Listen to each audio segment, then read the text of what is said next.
Ok, donc maintenant nous allons parler de ce qu'on appelle le prompting comparative ou la simulation comparative.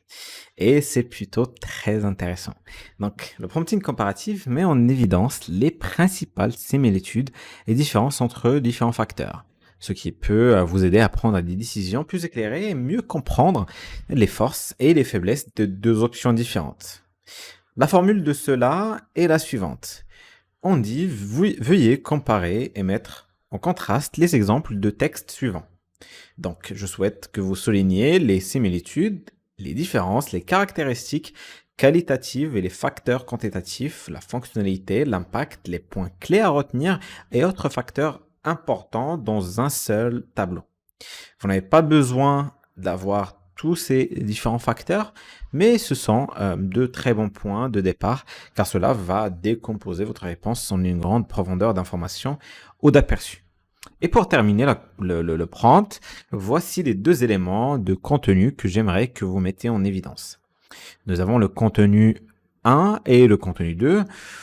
Pour nos deux exemples, nous avons donc la philosophie d'entreprise et de design d'Apple et de Microsoft. Et le deuxième exemple concerne l'investissement dans l'immobilier par rapport à l'investissement dans les crypto-monnaies. Prenons notre formule de prompt et appliquons-la à notre premier exemple.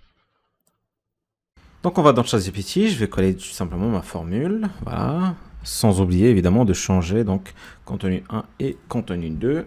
Voilà, donc je vais revenir pour copier mon premier exemple, la philosophie commerciale et de design de Apple et Microsoft.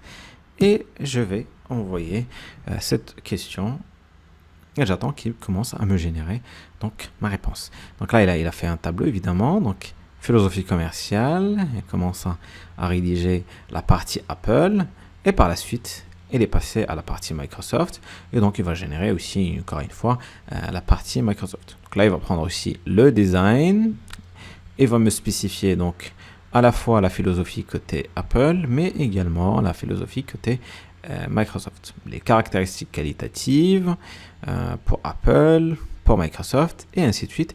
Et à chaque fois, en fait, ils vont me faire une comparaison entre les deux contenus, donc et entre les deux parties finalement, donc Microsoft et Apple.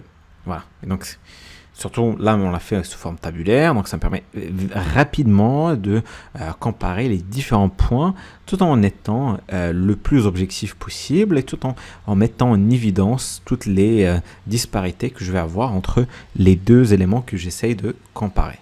Ok? Et donc ça, c'est vraiment très puissant parce que ça vous permet rapidement d'avoir une idée claire sur les différences et les points de similitude entre deux points différents, entre deux entités différentes, entre deux sujets que vous essayez en tout cas de mettre en évidence.